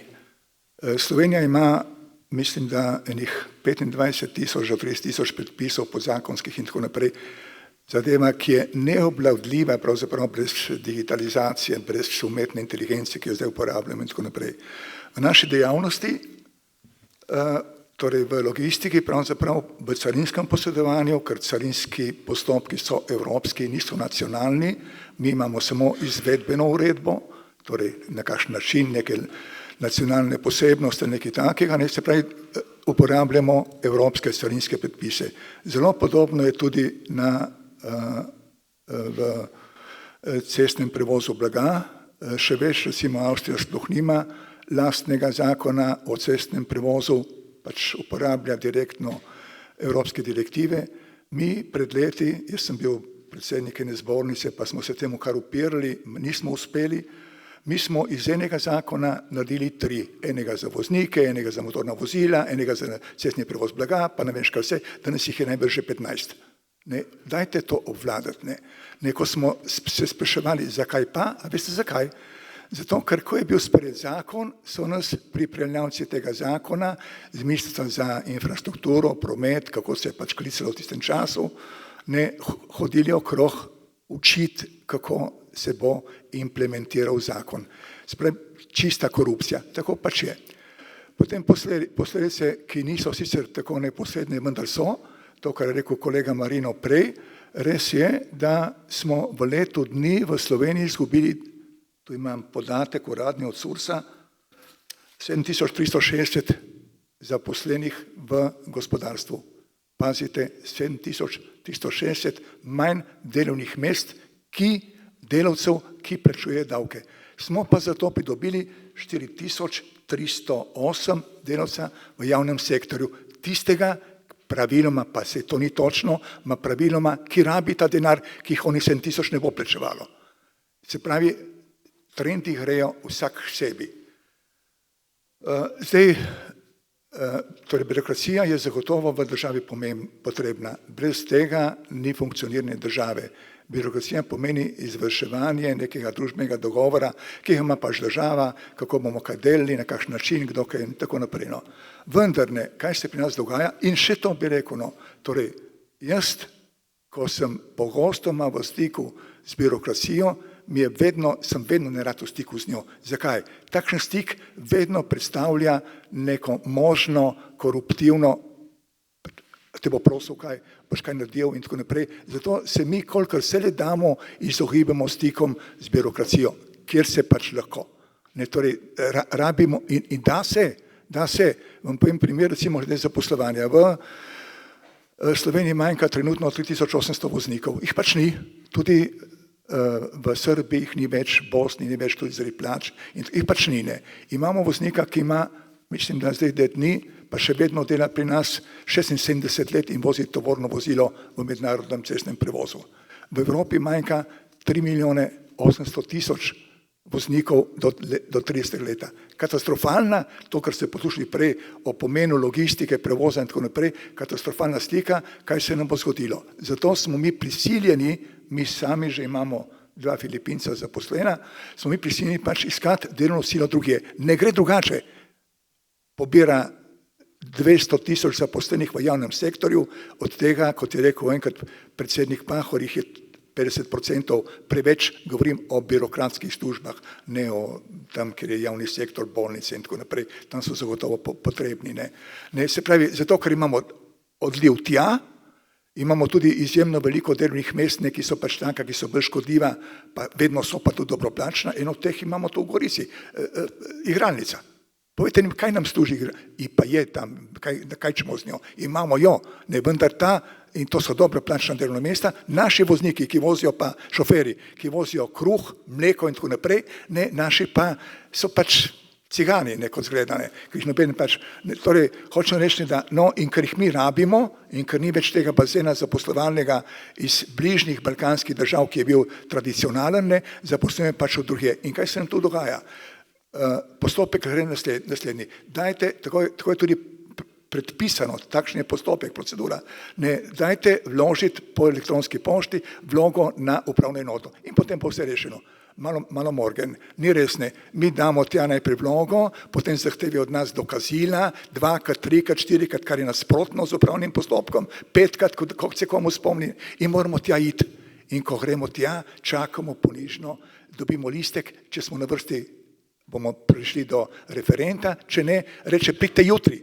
Ne, in potem naslednja stvar, ki jo moramo narediti, je, da moramo zaprositi, čeprav to bi moralo biti preprosto, razumno, kmečko, nepomembno, imamo trg delovne sile in na tem seznamu trga delovne sile so delovna mesta, za katere se ne preverja trga, kar jih pač ni. Slovenija nima voznikov. In namesto, da bi zavod za zaposlovanje avtomatično dal, ne mi moramo posebej zaprositi zavod, čakati nekaj dni, vse so prijazni, vendar mi izgubimo čas. Potem naslednje, kar je takega delavca, ker imamo pač takšen sistem, mora iti najprej na neki preizkus na našo konsularni oddelek ambasade. Gre, mi imamo zdaj, mislim, da 3 prošnje, mislim, da 2 imata enkrat aprila meseca, pa smo dali še lanskrat avgusta meseca, eden pa šele avgusta drugo leto. Leto dni rabimo, ko pride k nam, pa bom povem anekdoto glede trga delovne sile. Ko prišel k nam šofer, smo ga imeli tu iz Slovenije, sicer ni bil Slovenc, kar ni pomembno. Pride k nam oktobra meseca lansko leto, potem po 3 dneh je šel na bolovanje, pa še bil nekaj bolan, 10 dni, potem pride nazaj, vozi spet nekaj, potem je šel na otroškine. To je zelo težko za prevoz, vi imate naročene, izgubljate delo in tako naprej. No in potem je bil 14 dni pri nas in potem jaz sem bil slučajno, ker imam pač drugje pisarno pri hčerki, pri direktorcine, pride šofer ves razjezjen in vrže ključe tja, ajte v pičku materno, in rekel, to imate nečo više radnje za vas. Hčerka vpraša, pa kaj je bilo, kaj se je zgodilo? Nečo, da vozim za Židove. Referent ga je poslal po kontejner v Ljubljano, kontejner je bil namenjen za Izrael preko Luke Koper in on nas, kaj ćeš narediti, razumete? Hočem reči, da trg delovne sile smo mi popolnoma pokvarili. Ni ga več, čeprav mislim, da tako kot gledamo zdaj, kot zdaj razumemo, saj mi v podjetjih, kaj pa je trg delovne sile. Isto kot mi iščemo delo, oni iščejo delo. Danes je trg delovne sile tak, da je delovce pač premalo. Se pravi, da če jih je premalo, lahko kadarkoli da odpoved, gre k drugemu, boljšemu, dobi boljšo plačo ali pa je ne dobi boljše pogoje. Se pravi, da ta trg delovne sile, ki ga pa birokracija ovira, je pravzaprav, jaz mislim, jaz imamo tu neko študijo, kaj se bo zgodilo leta 30 in glede na to vse, kar se pogovarjamo, gospodje, lahko bomo ostali brez mleka, lahko bomo ostali brez, torej neka študija iz Bruslja kaže, da 10 dni, če nimate urejenega, saj 60% prevozov, čez 10 dni vam blokira popolnoma vse gospodarstvo. Tako da, in zakaj govorim o tem? Zato, ker je to pravzaprav en del našega problema, ki ga birokracija ne zna, noče rešiti, ne, nikakor ne. Glede birokracije še to bi rekel, no, ker imamo pač izpostave po vseh mestih v Sloveniji, moram reči, in to je resen problem birokracije je, da za enako vrsto postopka so zelo različne zahteve v izpostavi na Vrtojbi, Ljubljani, v Kopru, v Mariboru. Torej, ne enako. Ko sem sam predlagal, pa mislim reči, da ni toliko kriva sama birokracija, krivi smo mi, ker sem sam predlagal, pa dajmo za Božjo voljo narediti neki odbor, kjer bomo usklajevali na državni ravni enoten način dela, pač velika podjetja niso bila zato, ker verjetno imajo neko korist in tako, da ta moj predlog že 2 leta ga premlevamo, ali bi šlo ali ne. Jaz sem govoril sam s direktorjem carinskega urada uprave, pa je rekel, ja, to bi bila dobra stvar, ker bi poenotila delo. Torej, govorim o tem, da je birokracija pravzaprav ena stoglava, pač eno je odrežeš, 2 se pojavite nove. In moja izkušnja je zadnji, ki je res reševal probleme birokracije, je v okviru odprave administrativnih ovir, je bil minister Virant. Sam sem sodeloval, kar nekaj problemov so rešili, vendar potem se po Virantu, po letu 2008, se vse skupaj samo še zapleta in pravzaprav prave rešitve ne vidimo, čeprav to vi veste, z umetno inteligenco, uvajanje digitalizacije, bi pravzaprav rešili izjemno veliko problemov in pohitrili postopke in jih naredili manj nevarne za kakšne, pač podkupovanja in podobno.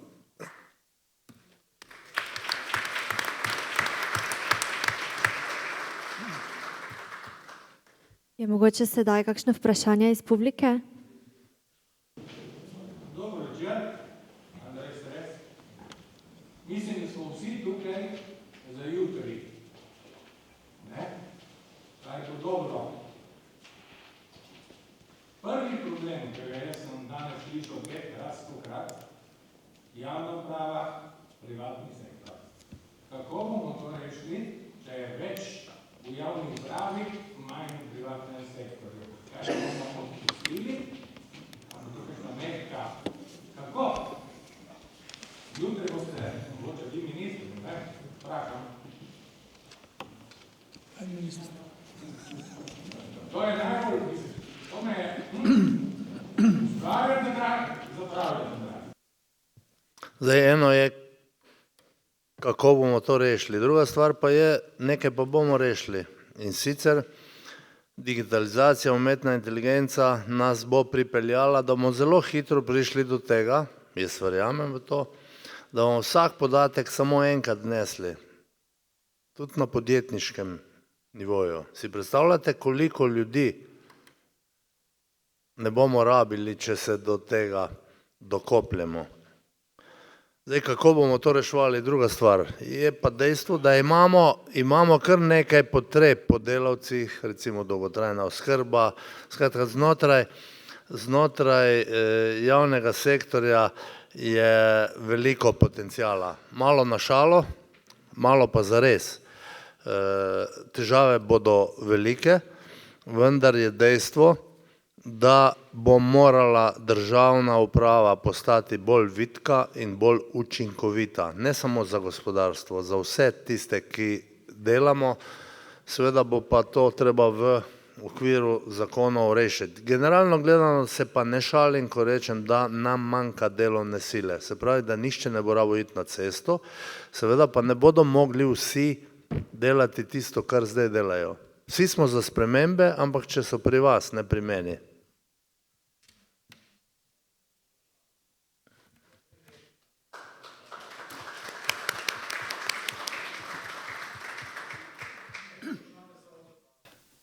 Andrej Mlečnik, iz Transporta Mlečnik. Sprašujem eno vprašanje, verjetno v dva bosta najbolj prav vedela.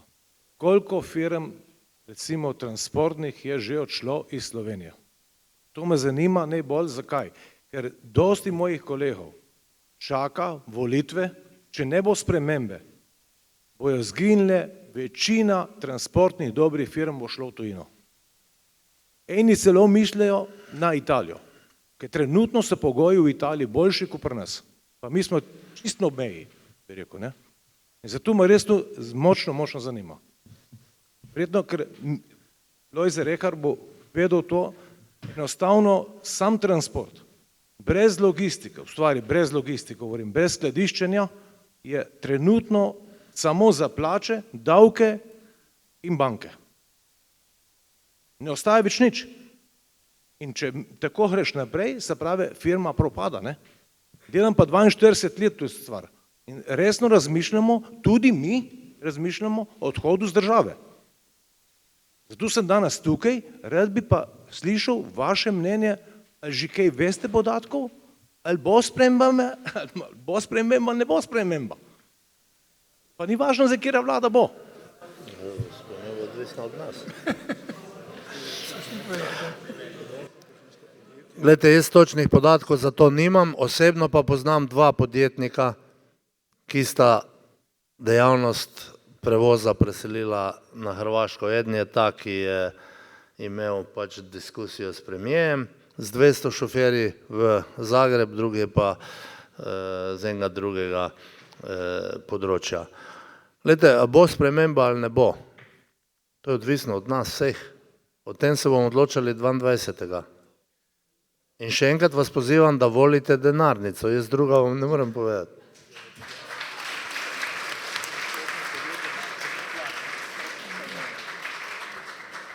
No, bom pa še jaz eno vprašanje postavil s to Prstojan iz Ajdovščine. Tudi lastnik dveh podjetij, to bom tako rekel, eno manjše tudi avtobusno podjetje, pa ena taka anomalija, da tudi sam povem ali pa opozorim na njo, ne. Jaz sem tudi eden tistih, ker sem se odpovedal penziji, da lahko delam naprej, ampak vidim pa še drugi problem, ne. Zdaj tem pomanjkanjem voznikov, še posebno pač v avtobusnem prometu, imamo probleme z A1 obrazci, ne. In zdaj recimo, kaj jaz vidim? Gledam tujce, ker hodijo tudi po Sloveniji in bilo kam jih srečujemo, voznike stare tudi več kot 70 let, pa jaz dvomim, da jih tako urejene države, kot so Avstrija, Nemčija, pošiljajo po sveti brez A1 obrazca, ne. Ampak mi pri nas za enega upokojenca, tudi če mu naredimo podjemno pogodbo, ne, za katero drago plačamo, ne, za neko obdobje recimo, ampak za tisto obdobje ne moramo pridobiti za njega A1 obrazca, da ga bi lahko brez strahu poslali neko tujo državo. Po Sloveniji se že nekako tu prešvercamo okoli našega fursa, ne, ampak v tujini, recimo v Italiji, zaradi ta A1 obrazca, v Avstriji in Nemčiji, tire lahko tudi avtobus v mrežo ali pa kakorkoli, drugače večji kazni pa potniki ostanejo na cesti, ne. Tu so tudi ene take cvetke v zakonu. Plačeš, drago plačeš podjemno pogodbo, A1 ne dobiš. Kako sem rekel, dvomim, da pa urejene države pošiljajo penzioniste 70 in več let stare, ker ni dvoma, da so v upokoju brez ustrezne dokumentacije z avtobusmi po Evropi, ne. Hvala.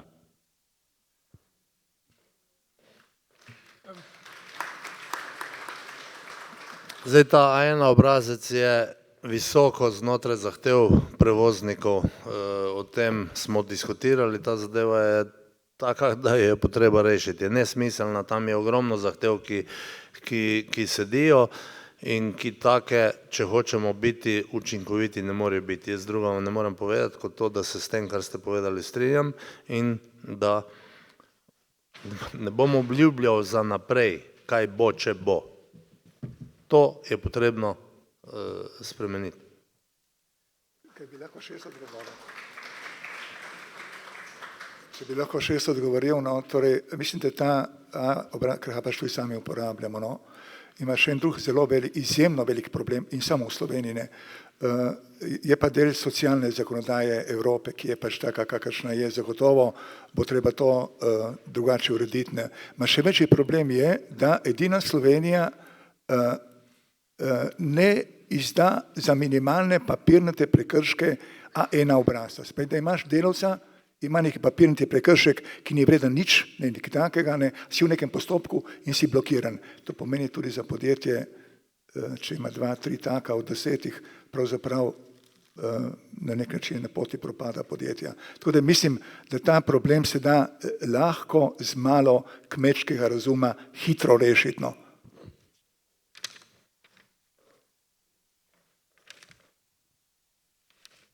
Pa če smo že v prevozni panogi, ne? Imamo tudi nekaj anomalij, kar se tiče pridobivanja licenc in tega, ne? Nad nami je uredba Evropske unije, ne? Naši prevozniki, naše vlade, pa naši predstavniki Obrtne gospodarske zbornice so tako zaostrili zakonodajo, ne vem kdaj, pred 10-15 letmi, zaradi tega verjetno, ko so se bali udora srbskih podjetij v Slovenijo, da danes ta zakonodaja nas omejuje. Kar se tiče upravljavcev prevoza, pa vsega tega, koliko moraš imeti zaposlenih, za koliko vozil lahko dobiš licenco, koliko je lahko en upravljalec prevoza, koliko vozil lahko upravlja v kolikih različnih firmah, ne? Sam še eno anomalijo bom povedal. Evropska direktiva predvideva, da ima eden upravljalec prevoza lahko 50 vozil v 4 različnih firmah, ne? Mi smo pa naredili, da ima, če je zunanji upravljalec, lahko samo 5 vozil in je lahko upravljalec samo v eni firmi za polni delovni čas, ne? Zdaj neki lastnik, ker ima pa 3 prevozniška podjetja, ali pa je recimo eno gradbeno, drugo neko storitveno, tretje prevozniško, pa ima nekaj kamionov to, nekaj tam, mora imeti za vsega svojega upravljavca prevozu. Ne more v lastnih firmah imeti enega upravljavca prevozu za vse 3 svoje firme. Pa ne razume to, kdor če.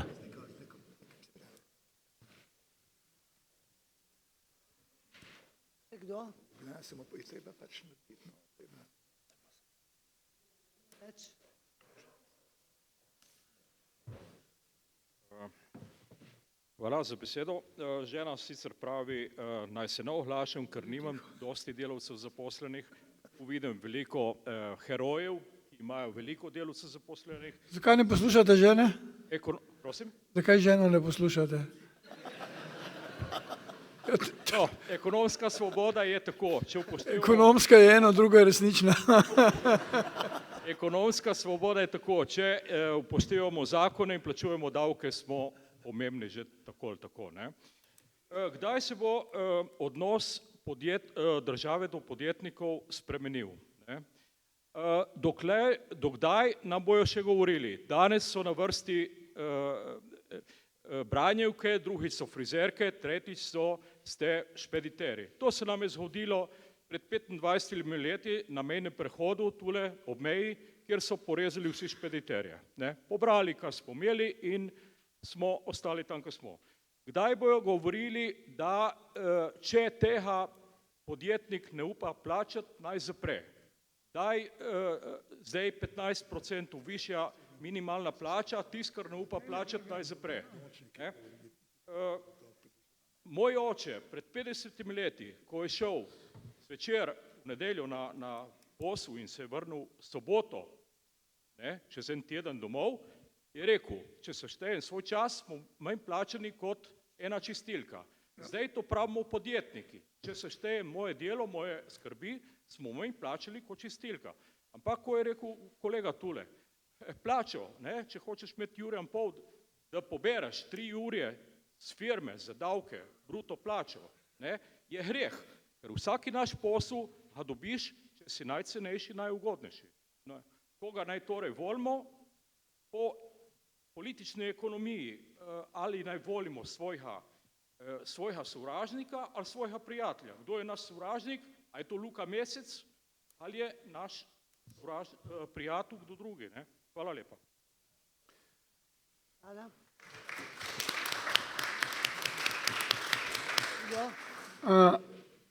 Vmes sem vedel, kako se da spremeniti odnos zaposlenih, ne? Odnos zaposlenih se da spremeniti. Jaz sem to delal že 3-krat, 2-krat v Sloveniji, 1-krat v Srbiji. Ti moraš predvsem zaposlenim pustiti svobodo. Torej, jaz, ko sem bil v Fursu, sem referentam rekel, delate svobodno, ne se nobenega bati. Če naredite kaj narobe, pokličite takoj mene, lahko bomo takoj reševali, ker lahko takoj rešimo. Tam je predvsem tisto, kar jaz vidim v Fursu, kar malo bolj poznam. Vsi referenti se bojijo, kaj bo rekel šef. Šef se boji, kaj bo rekel zgornji šef. On zgornji šef pa nima pojma, kaj dela on spodaj. Mislim, to je problem. Recimo, jaz sem prišel iz davčnega svetovanja, jaz sem poznal vse.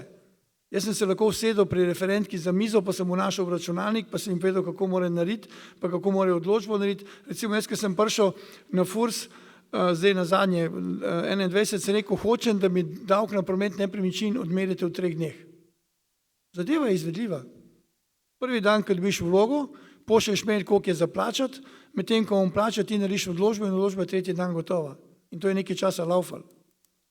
Pol smo notarje, sem tam primerno povem, z notarji smo se dogovorili, ker sem jaz bil direktor, da notarjem ni treba pošiljati original pogodbe na FURS, ampak pošljajo po mailu, dobijo po mailu potrdilo, plačajo, dobijo potrdilo in se tudi z zemljiško knjigo zmenili, da zemljiška knjiga ne išče štempla na pogodbi, ampak da išče potrdilo, da je davek plačan.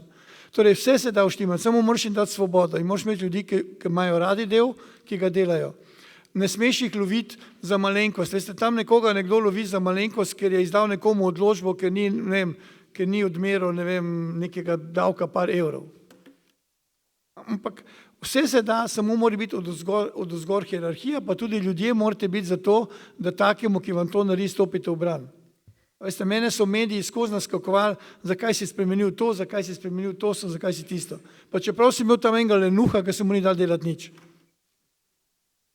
Recimo enkrat sem imel primer na 5. nivoju v FURS-u, na 5. nivoju, to je oddelek, sem zamenjal vodjo. Zato, ker je bil začasni, pa smo dali enega mladega fanta zagnanega. Čez 2 uri sem imel klic iz mladine. Zakaj si ga zamenjal? Veste, tako se ne da delati. Mi moramo dati ljudem, prvo uradnikom svobodo, ne sme se to, ne vem kaj, ampak moramo preganjati in moramo imeti take, ki želijo delati. Jaz pa vem, da referentke, ki so, one želijo delati, ampak želijo imeti mir. In jaz sem jih zmeraj učil, če boste šli iz službe dobre vole, boste doma dobre vole. In se ne boste kregali in boste drug dan prišli dobre vole. Če pa ti greš iz službe, da si se skregal s 5 zavezanci, veš, kakšen priješ domov. Pa še doma razmetan, pa še eksplodiraš, pa pol priješ drug dan v službo še bolj jezen. Zato pravim, mi moramo tukaj predvsem ta odnos spremeniti in normalno zaposleni morajo delati hitreje. Ni treba, da komplicirajo življenja. Pa iščejo ta dokument, kdajkoli prideš, en dokument manjka. Ma ne me hecati. Ja, ali pa to. Tako da jaz pravim, to so te zadeve, da se narediti, samo da se državno upravo prevekslati, da se vse, zaposlenih je tam veliko, ampak zdaj jih veliko gre v pokoj, pomeni, bi se moralo to, kar je prej povedal Zdravko, prerasporediti, da začnejo novi delati. Tudi vidimo glase, da veliko FURS išče zaposlitve, torej veliko glasov ima. Treba je samo ljudi izkoristiti, dati jim svobodo, da v miru delajo, da ne bodo krivi, da se ni treba bati za službo in potem bo zadeva laufala. S tem, da urade morajo voditi ljudje, ki se spoznajo na posel, ki ga vodijo. Jaz za sebe vem, da ne morem biti minister za finance. Tukaj se ne spoznam na banke pa zavarovalnice. Lahko sem direktor FURS-a, ampak to je vse. Ampak to bi moralo biti na vsaki poziciji, mora biti človek, ki se spozna, da ve, kaj dela. Da ga ne morejo oni gospod sankati, veste, spravim, da ga peljejo.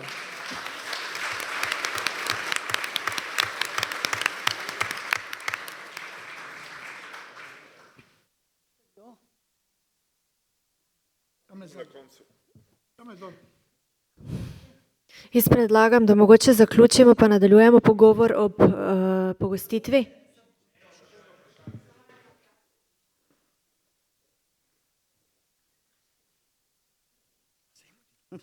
Gospod Počivalšek je omenil primanjkljaj v budžetu.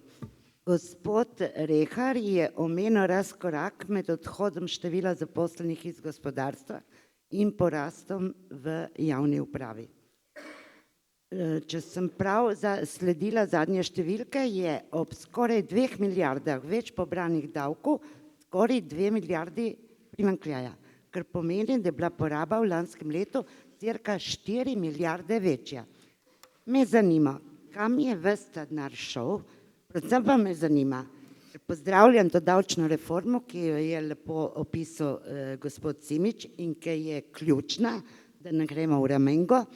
Me pa zanima, če imate pripravljene izračune, kaj bo to pomenilo, vse te davčne olajšave, kaj bo to pomenilo v prihodkih, recimo davčnih prihodkih budžeta, ker verjamem, da na kratki rok bo to ena velika luknja, predvsem pa bojo ti nevladniki in klapa, ki je zdaj pijana od te obilice denarja, ponorela. Hvala.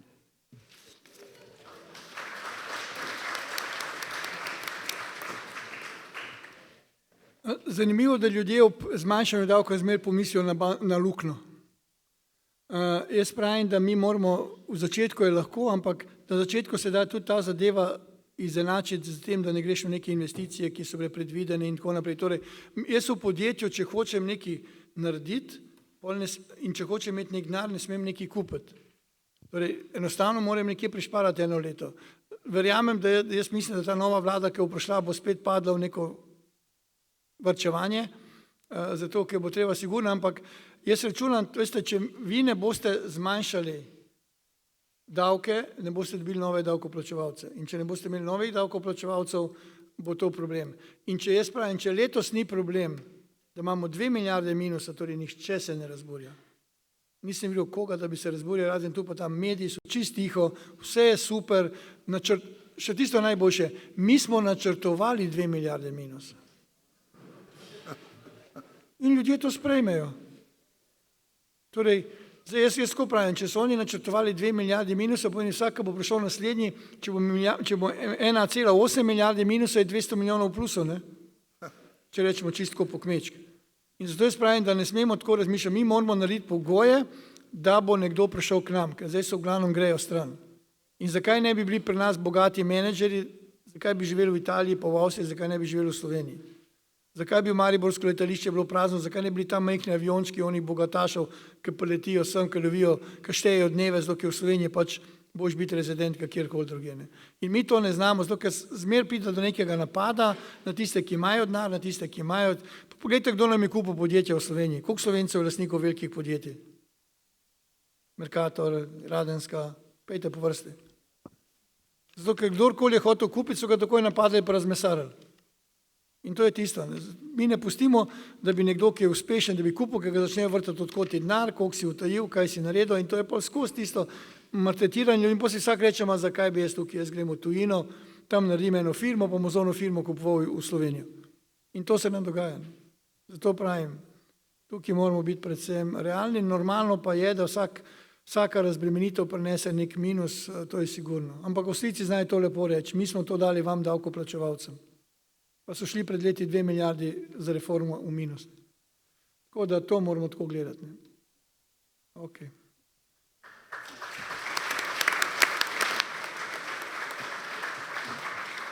Zdaj bi pa kar zaključili.